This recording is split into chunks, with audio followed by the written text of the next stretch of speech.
Sit, traveller, the road is long and the night is chill. Let me tell you a tale of love, peril and defiance that even the Valar remember with awe. The tale of Beren and Lúthien.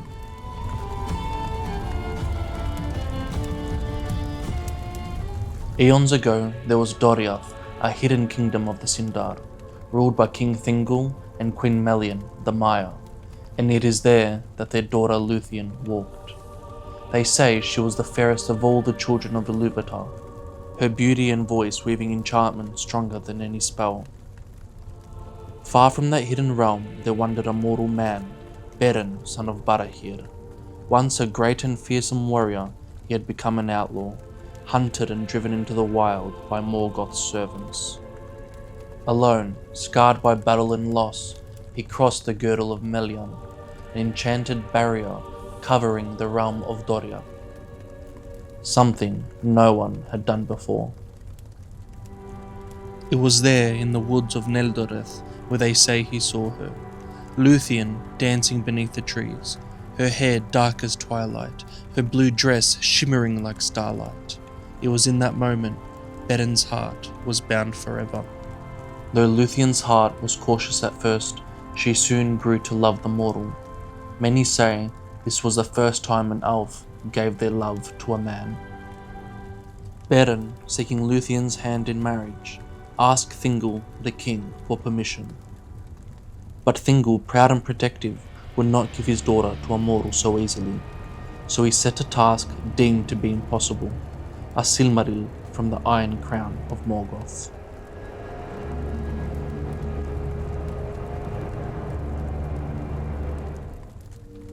Accepting this impossible feat, Beren then turned to Finrod, king of Nargothrond. It is said, long ago, Finrod had sworn an oath of aid to Beren's father, Barahir, who once saved his life in battle. Honouring that promise, Finrod left his throne to help Beren. 10 loyal companions marched with them, taking on the disguise of orcs, to help them pass Tolin Gaurhoth. Yet Sauron, captain of Morgoth and watcher of the tower, saw through the deceit. Stripped of their disguises, they were cast into his pits, where werewolves devoured them one by one. At last, when the beast came for Beren, Finrod broke his chains and slew it with his bare hands. But, in the process, he was mortally wounded. And so fell the fairest of the Noldor, Finrod Felagund, who gave his life so that Beren might live.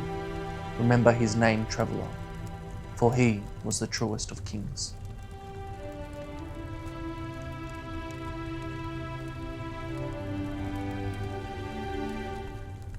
A shadow fell upon Lúthien's heart, and she knew her beloved was in peril, so she left quickly. On the road she met Caligorm and Curufin, sons of Feanor, and with them was Huan, the Hound of the Valar. They say the brothers betrayed her, and that Huan took pity and set her free. Together with the great hound, they came to Tolin Gaurhoth at the very hour of Finrod's fall. Sauron rejoiced, for he thought to win great reward with the capture of Lúthien, daughter of Melian. He sent wolves against her, led by Draugluin, father of their kind, but Huan slew them all. Then Sauron himself came forth in the form of a great wolf. Long they fought, but even he could not prevail against the Hound of Valinor. Broken and humiliated, Sauron fled, yielding the tower. Then Lúthien cast away the dark spells from that isle and found Beren. Together they laid Finrod to rest.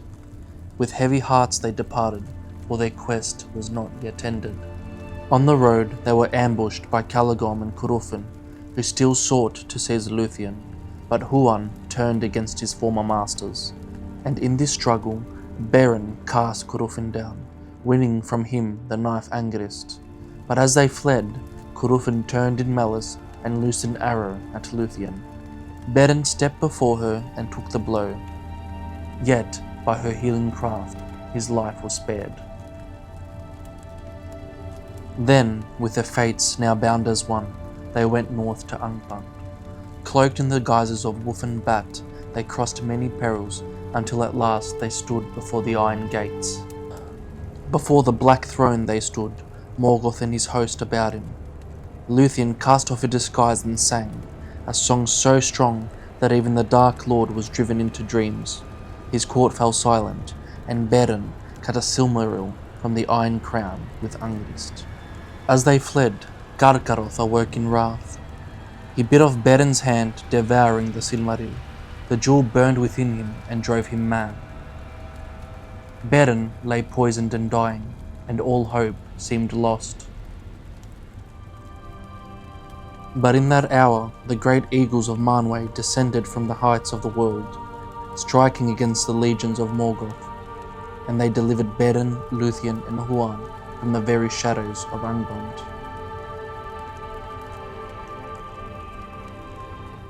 Upon their return to Doriath, under Lúthien's care, Beren was healed, and before the throne of Thingol he came once more. There, he lifted his empty arm and said, "Even now, a Silmaril is in my hand." The king's heart was moved, and at last he relented. So it was that Beren and Lúthien were wed in Menegroth, and for a while there was peace.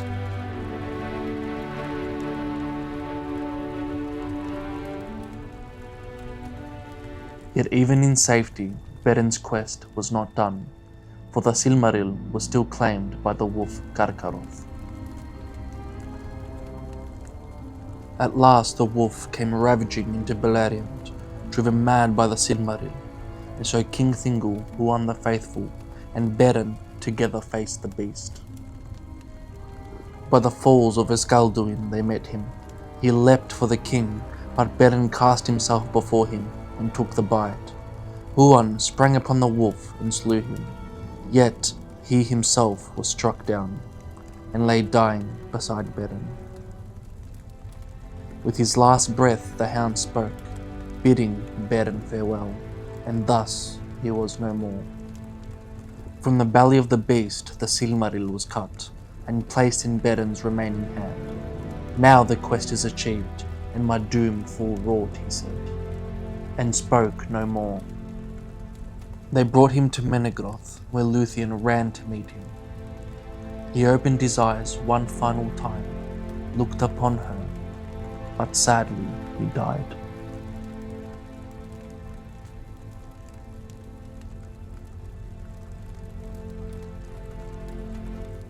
So ended the quest of the Silmaril.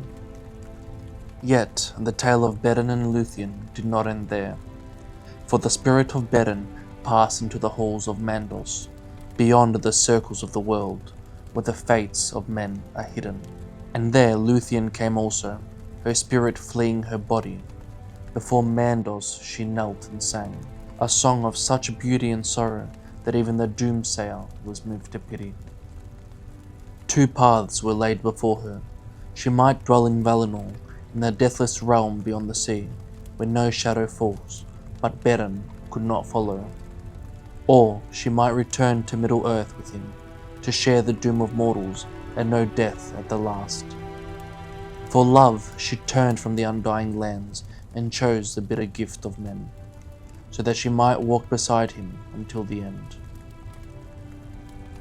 And from their union came a line that would not be forgotten, for in time their son Dior would rise, and with him a new chapter of fate unfold.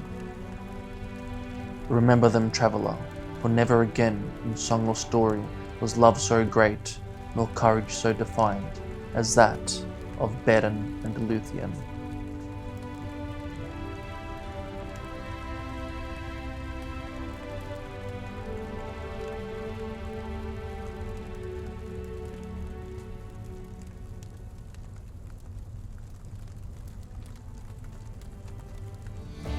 Thanks for watching. Don't forget to like, comment and subscribe, and a big thank you to my Patreon members for supporting the channel.